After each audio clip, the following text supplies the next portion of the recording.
My dearest of friends, I am honored to once again welcome you to today's sermon.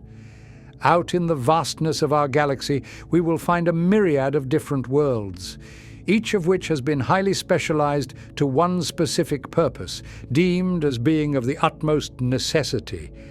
towards the continuation of the wider Imperium. Hive worlds act as the beating heart. Populated by untold billions of humble citizens, agri-worlds will feed these starving souls, and forge worlds will churn away endlessly to produce the many industrial tools needed to sustain such a mighty stellar empire. But there also exists one rather curious class of planet, which somewhat falls out of the usual ruling system of the Imperium, and these would be known as the Night Worlds. Operating in a feudal manner, these planets once stood as shining beacons of technological ascendancy, having been founded during the glorious days of the Dark Age of technology. Over the long millennia, perhaps more so than any other within the Imperium, they have retained many of the ancient gifts granted to them by the early pioneers of mankind. But there would be none more iconic nor powerful than of the venerable engines of war known as the Knights. These are gargantuan, walking effigies of humanity's strength, which will tower over near all other contraptions upon a battlefield, and from this lofty vantage point their noble pilots will bring down a barrage of vengeance to any who dare stand against them. As it stands today, there are thousands of distinct noble houses to which each pilot will draw their lineage from, and these will be spread out across the many knightly worlds of the galaxy, having sworn their ultimate allegiance to either the High Lords of Terra or to the ruling technophants of the Adeptus Mechanicus. But we must understand that the knightly houses and their feudal worlds were not created in our recent history, and so their position within the Imperium did not always exist in this current form. These worlds and their houses are far more ancient than of many others within the galaxy, having been established long before the colonization of most of the home planets of the various chapters of the Adeptus Astartes. Even though they do indeed contain several prized relics from the Dark Age of technology, it is important to note that their societies seem to have undergone something of a regression, with simple farming or mining techniques being used, which are somewhat reminiscent of the medieval period in Terra's bygone past. With this in mind, today we shall be learning of their history, beginning with their great rise to prominence within the stars. Firstly, we shall investigate their initial founding, where the ancient colony ships of man made their great mark upon the worlds which were destined to be claimed for the expansion of our species, and later for the glory of the dynastic houses. After this, we will watch as the golden age of humanity rapidly fell to pieces, and of how the knightly worlds survived and changed during the tumultuous Age of Strife. Finally, we will briefly look upon their state within the 30th millennium, where their presence first became known to the newly formed Imperium. But this introduction has gone on long enough. We will now be looking back through the long annals of time to hear of the first part in a series of tales, soaked in triumph and tragedy as we learn of the history of the Imperial Knights. To first understand the story of the knightly houses, we must learn of an ancient time, long before this apocalyptic era which we find ourselves in, and long before even the tumultuous days of the Horus heresy, and this period would be known as the Age of Technology. It is important to briefly note that it was only coined as the Dark Age of technology as it came to its crashing end. But during its peak, it was nothing short of a golden era for mankind's place within the stars. Ranging from approximately M15 through to M25, this was where humanity first breached the borders of the Sol system and delved into the inky depths of space to claim all which they encountered as their galactic birthright. From their first success, our ancestors were propelled upon an unparalleled, momentous wave of expansion, with hundreds, even thousands of distant worlds being settled and colonized for the glory of all mankind. Furthermore, this great rush of colonial spirit brought with it a tremendous acceleration in the various scientific institutions centered upon old Earth. Standard template constructs, true artificial intelligences, and even the mysterious void ship engines known as warp drives were first developed and rolled out during this period, all of which only served to further push humanity into a veritable age of prosperity and glory. With all this in mind, however, we must understand that this early period of galactic history was not to be seen as peaceful nor safe for our ancestral relatives. Not only were they to be faced off against untold horrors which lurked out in the stars, but the colonists themselves would be expected to sail through the unfathomable depths of the void, whilst retaining their sanity and holding true to their mission of expanding the burgeoning empire of mankind. Understandably, this was no small task,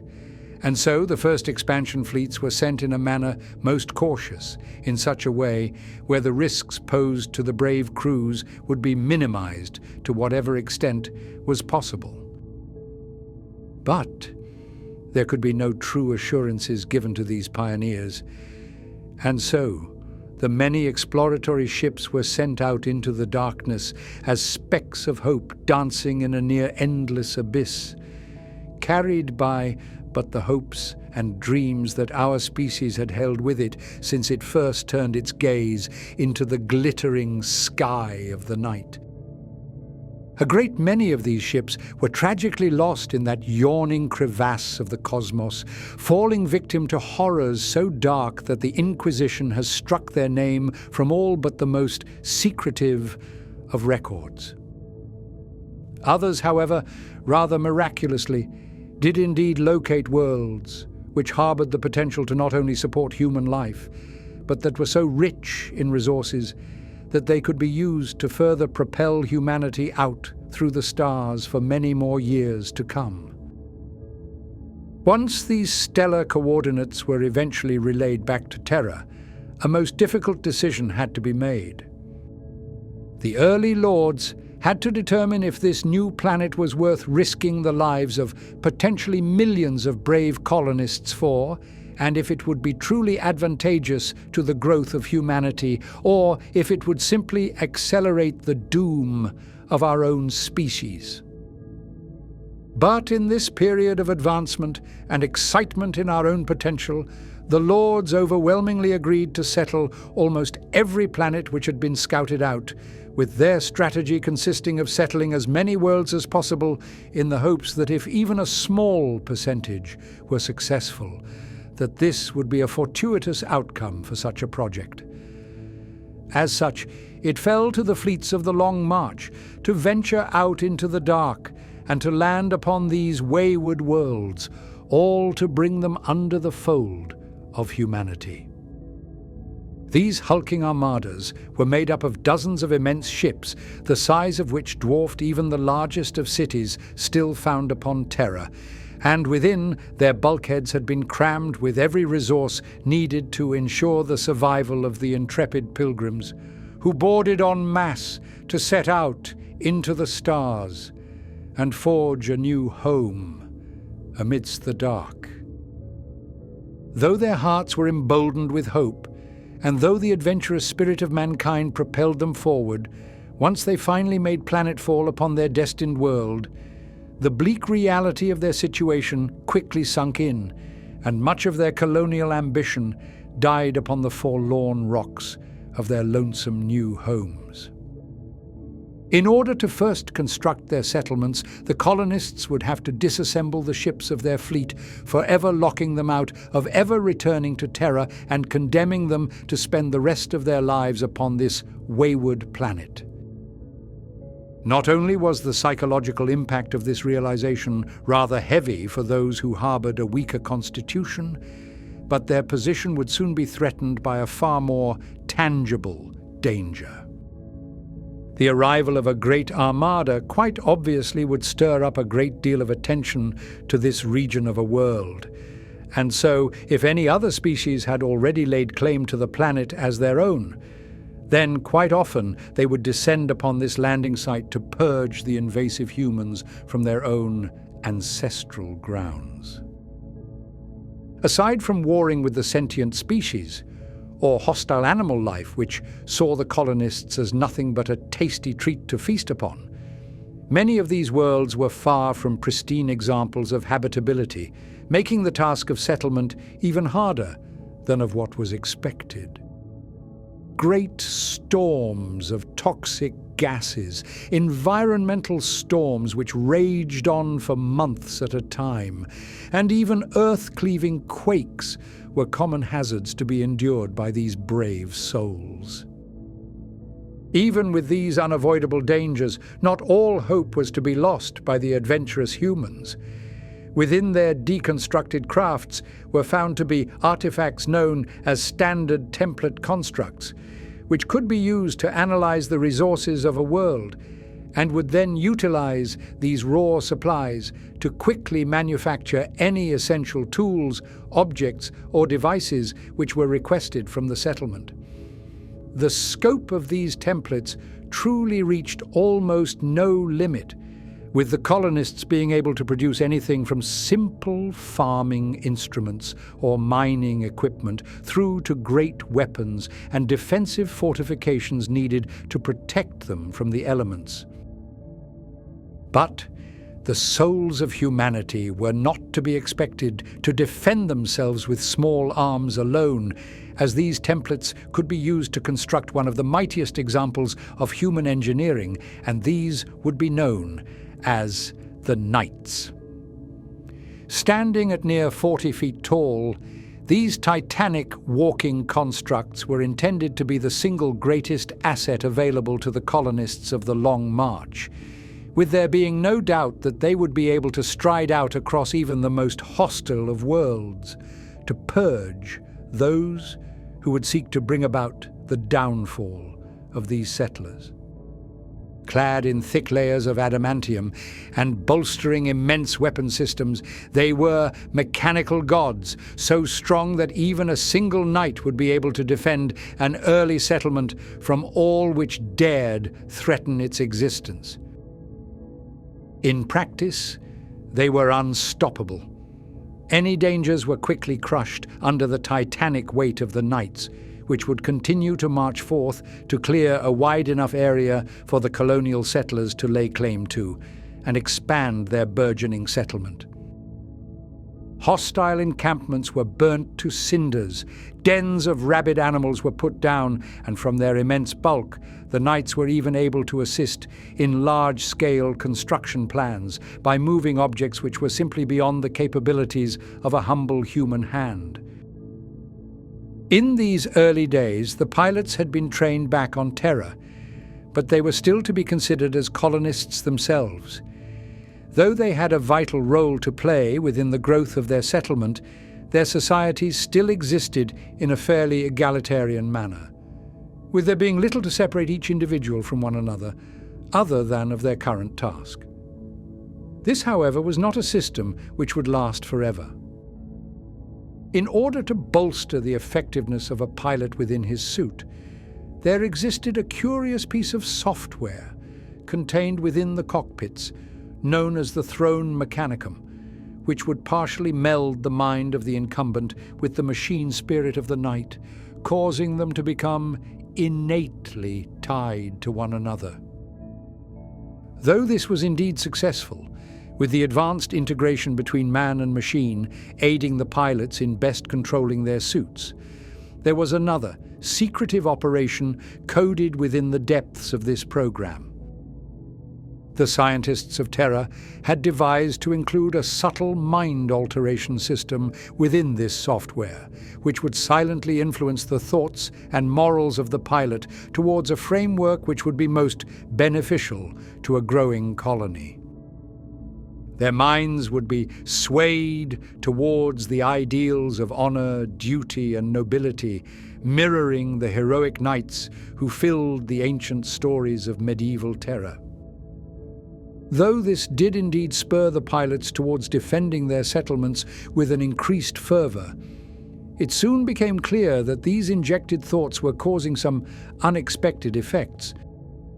The change took generations to manifest, but slowly, the pilots of these knights began to see themselves as vaunted champions of order, who would give their very lives to defend the meek and helpless colonists around them.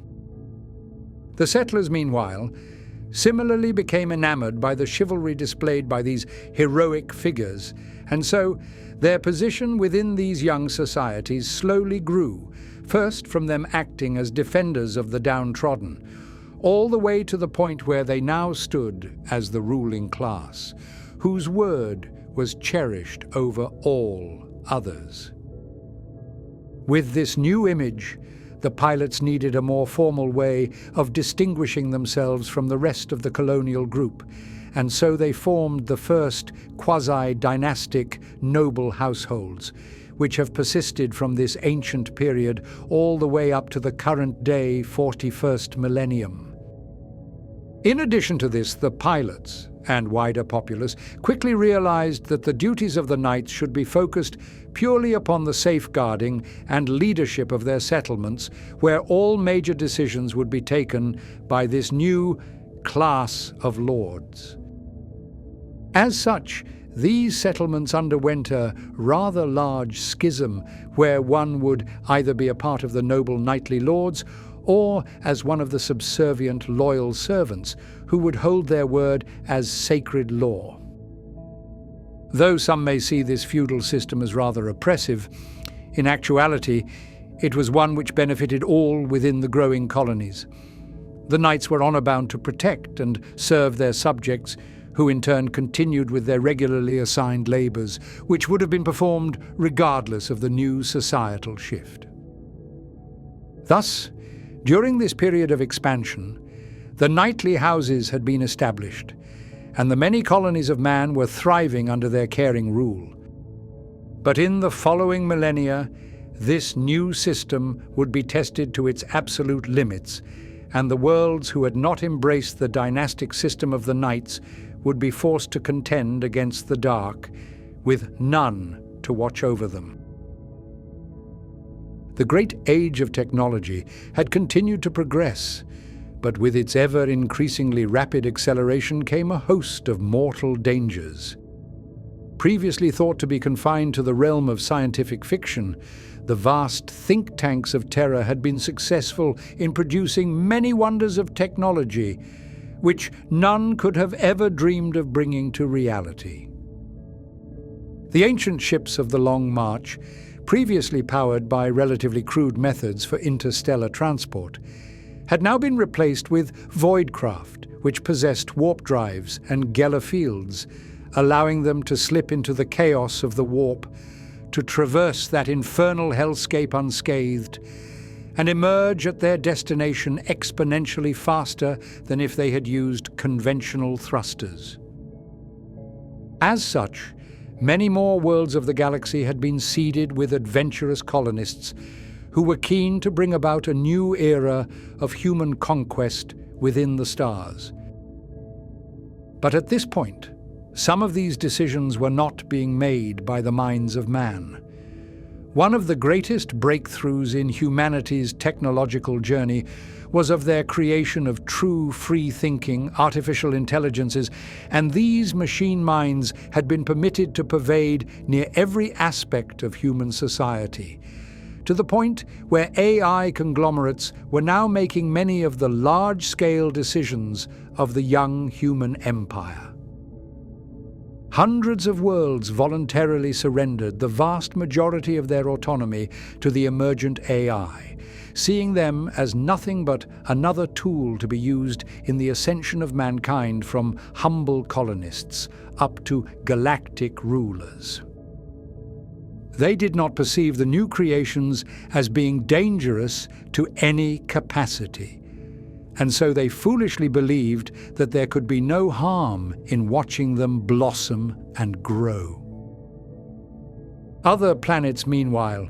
were shaken by the sudden awakening of many individuals who now arose as the first psychically attuned members of humanity. Though in these days few understood what this truly meant, it was clear that these gifted few were able to influence reality by the exertion of their psionic will alone. Thus, from their newfound might, many of these young psychers were worshipped as the firstborn members of a new evolutionary leap for all mankind. Others, however, afflicted with their fears of the unknown, saw these new psychers as naught but witches who should be rounded up and purged, lest they test the safety which their society had built up for the prior millennia. Though this wave of technological and psychic advancement was indeed sweeping its way across the galaxy, there were a select few planets which did not fall to the shifting tides, and these would be none other than the night worlds. The ruling nobility and loyal classes of subjects had forged themselves a series of worlds which remained as steadfast beacons of stability in this ever-shifting environment of galactic progress. They had retained their founding desire to care for nothing but the protection and safeguarding of their own populace, and so the intrusive influence of AI or psionic prophets was seen as yet another threat to be swatted away, lest they endanger the growth of these humble worlds. It had become ingrained within the working populace that they should only look to the leadership of the knightly nobles for guidance,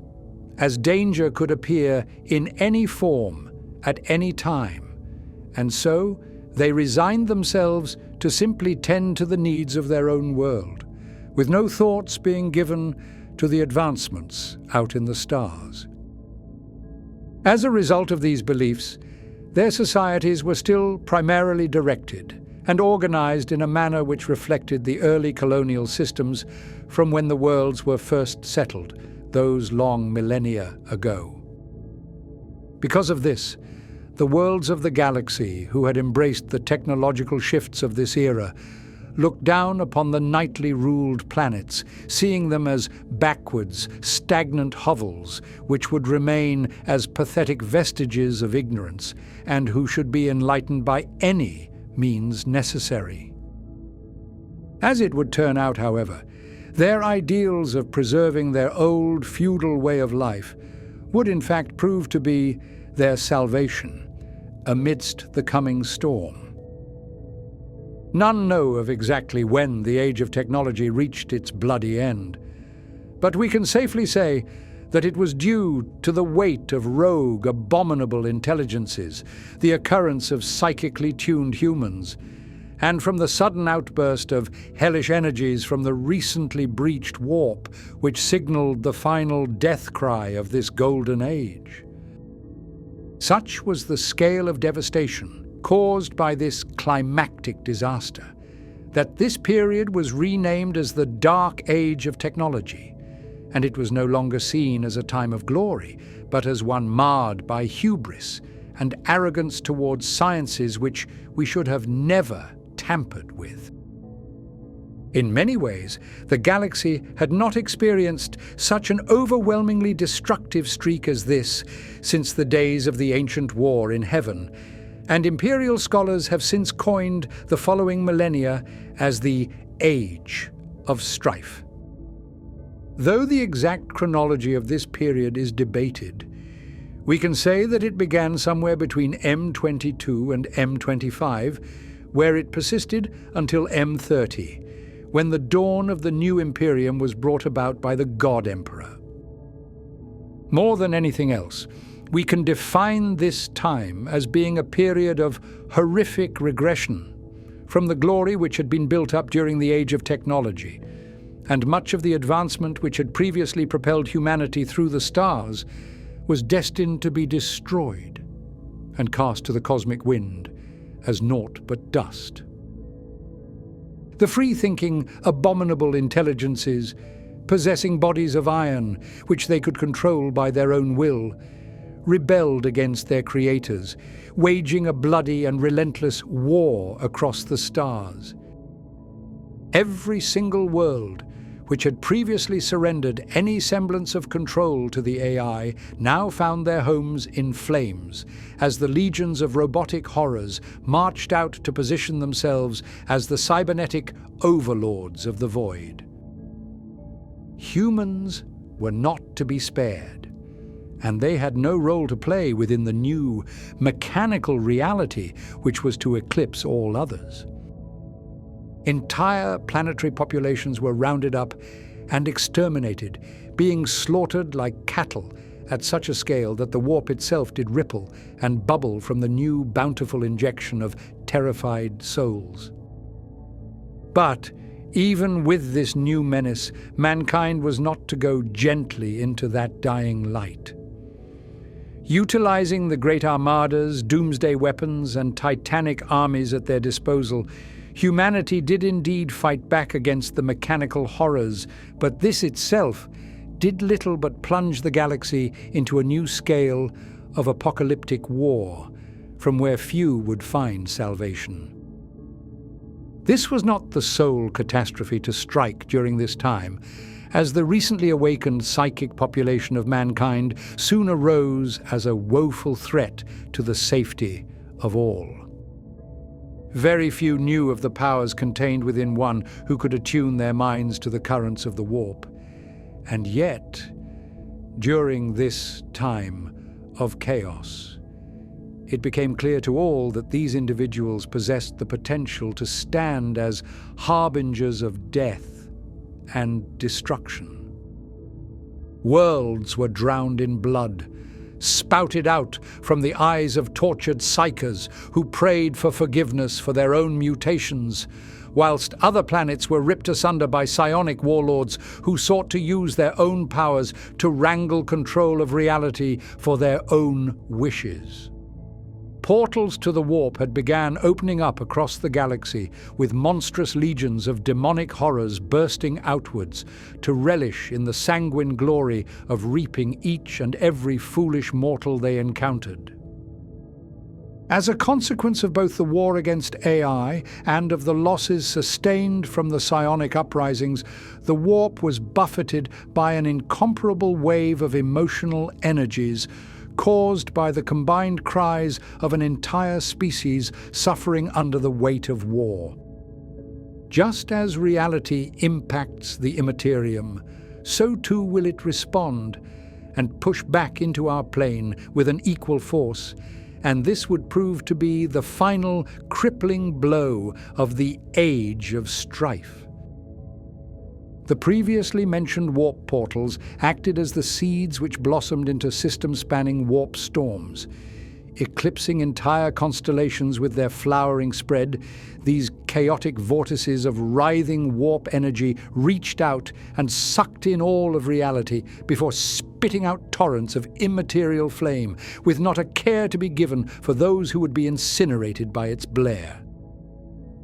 Almost every planet of the young human empire was cut off and isolated from one another by the scale of these storms, meaning that none could possibly hope to communicate nor contact their lost brothers and sisters, who were most assuredly suffering on their own world. Within their own personal hells, their poor populace were trapped and left to the merciless whims of the demonic entities who would revel in devouring their delectable, terrified souls.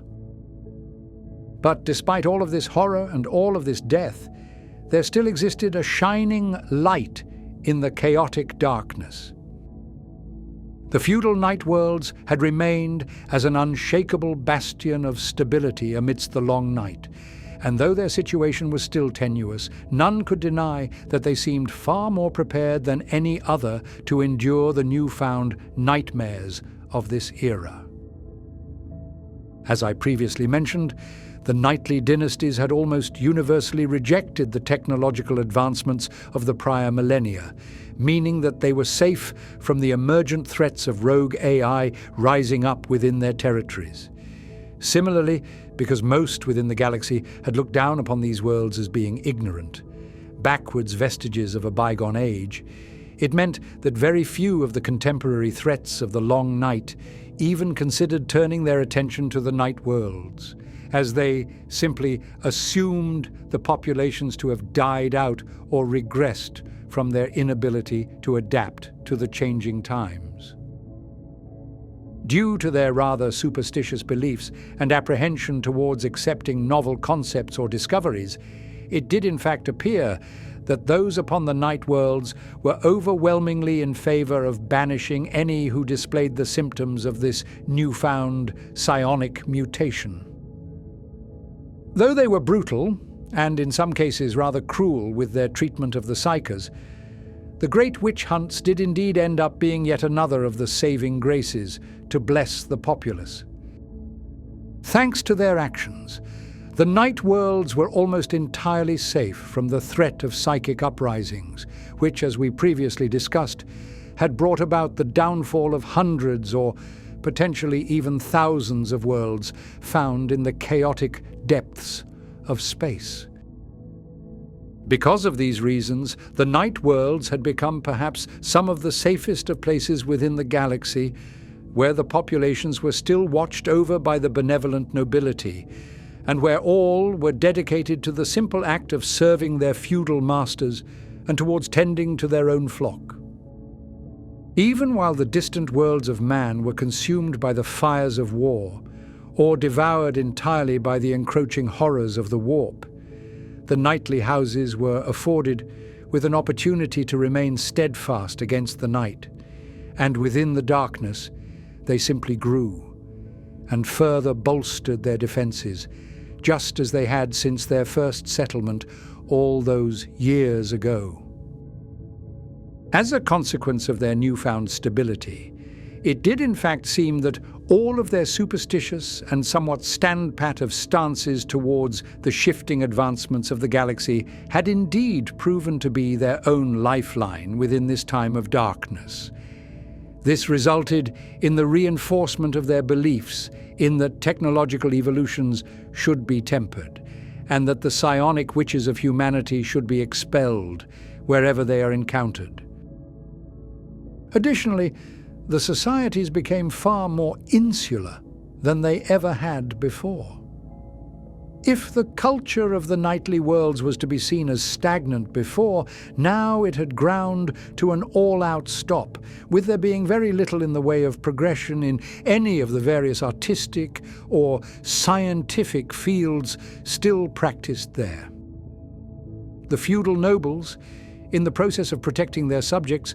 had further consolidated all power away from the subservient class, to the point where the opinions of any but the knights themselves was given very little thought, although, as we discussed before, the vast majority of the population was in fact supportive of this measure. Though they had always been rather isolated from the rest of the young human empire, these night worlds still maintained constant trade routes and points of contact with their fellow worlds. However, during the Age of Strife, this naturally came to an end. The planets were forced to adapt their society in such a way where they could be entirely self-sufficient, where they would not be forced to rely upon the imports of other worlds in order to survive. With this new goal of self-reliance on their minds, and with their off-world access to food now being restricted, the populations resorted to simple, primitive farming methods, with great hand-ploughed fields being worked on by hundreds, even thousands of humble labourers under the hot midsummer's sun.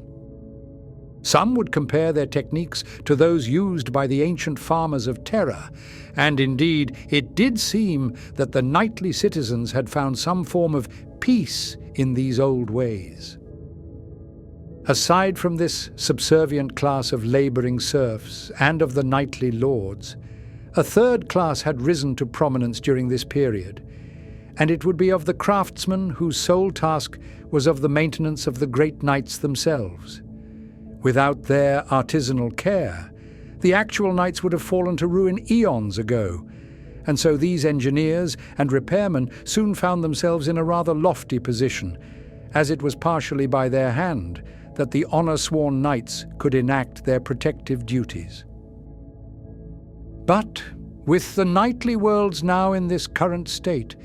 their society remained almost frozen in time for the duration of the Age of Strife, with the nobles ruling over their feudal serfs, all of whom were grateful for the benevolent rule of their dynastic masters.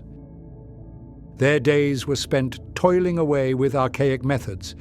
and although their lives were somewhat simple, there was a great deal of joy and satisfaction to be found from a day's worth of hard labour, spent purely to aid those who dwelled within their communities. Truly,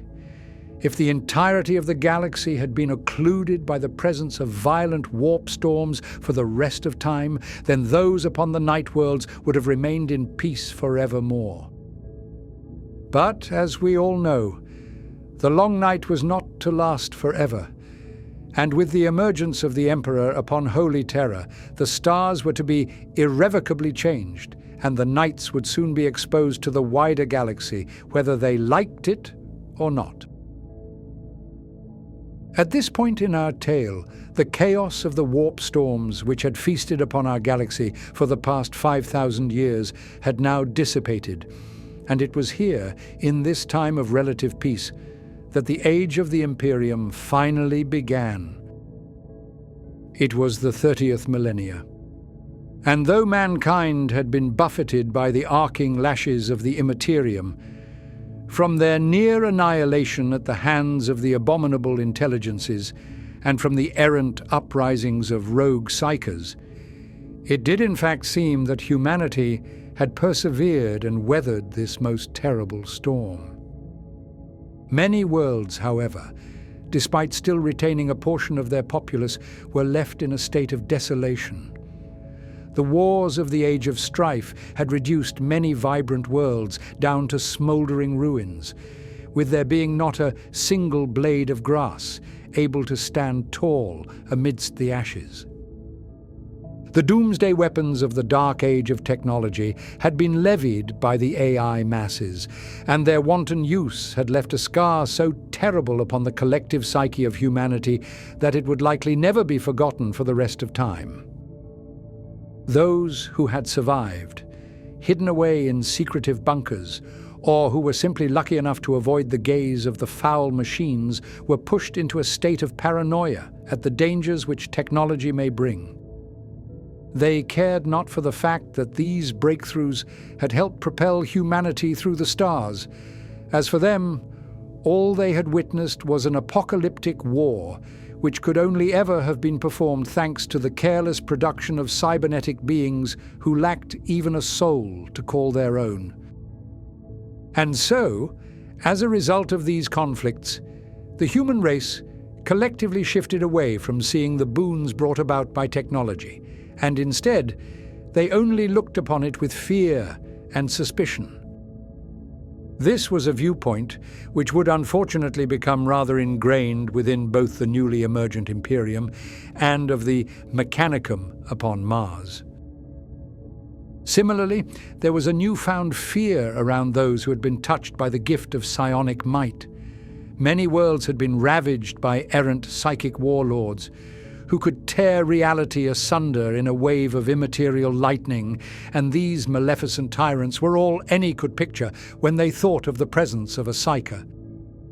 As such, witch hunts became rather common upon the worlds which fell victim to the evil whims of those warp-tuned individuals. Entire planetary governments had collapsed, with the citizenship finding no faith in the abilities of their pathetic leaders to ever be able to protect them from the myriad of horrors which lurked out in the depths of space. Insurrectionist uprisings and planet-spanning rebellions were incredibly common, leading to an ever-increased level of havoc and ruin within the already war-battered societies. For all of these reasons, many colonies, once seen as thriving, prosperous examples of glory, were reduced into feral worlds, ruled over by warring gangs of barbarians and warlords who could only think ahead to how they would survive the coming darkness of the night. But, just as they had endured during the most dire of times during the Age of Strife, it was none other than the nightly worlds which had persevered as veritable jewels amidst this scattered and devastated galaxy. Their policies of self-sustenance had allowed them to feed their entire populations, who were each happy enough with their own stock in life to remain as faithful, loyal servants to the dynastic knights. Furthermore, many of the citizenship did not find any real reason to object to their rule. The knights had proven themselves as being more than capable enough to not only defend their society from outward terrors, but they had also directed it for the previous millennia, forging their planets into a position of relative safety and stability. Though yes, they did indeed share in the view that those with psychic powers should be expelled from their communities, this was simply seen as a necessary precaution to be taken against the mutants who may very well bring their planets to ruin. It is important to note here that whilst many night worlds did indeed survive unscathed from the prior time of apocalypse, it did not mean that they were all to be safe from its crushing presence. Though the insular conservative viewpoints of their societies helped some, there were many night worlds which suffered greatly from the inelastic rule of their noble lords. Some of the planets were not able to be harvested in such a way to make their settlements and towns self-sustaining. And, indeed, the nobility was not looked upon so favorably by their subject populations when starvation and disease ran rampant. Similarly, though the guilds of craftsmen were incredibly skilled at repairing the actual knightly suits, it could never be expected for all of them to endure for the thousands of years since their first creation. Many of these venerable titans were damaged beyond all repair. And once the engines of war had finally sputtered out of life for the last time, then the worlds were left defenseless, and the horrors of the dark were free to claim each and every denizen while being faced with no opposition. Nevertheless, these lost worlds were simply exceptions, and the truth was that the nightly worlds had stood tall as proud shining bastions in the darkness. Their noble knights, now standing as esteemed lords, still exemplified those old ideals of honor, duty, and sacrifice to one's people, and they were prepared to give their very lives if it meant that their homes may survive for but another day. The nightly worlds could have indeed endured in their simple state until the very stars themselves died, but the galaxy is never a place of stagnation,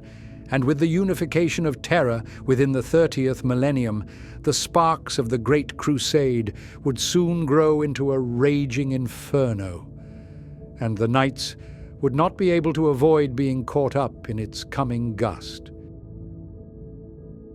My friends, this shall conclude the first part of our story on the rise and fall of the Imperial Knights. Though there is still much to discuss in the long history of the Knights,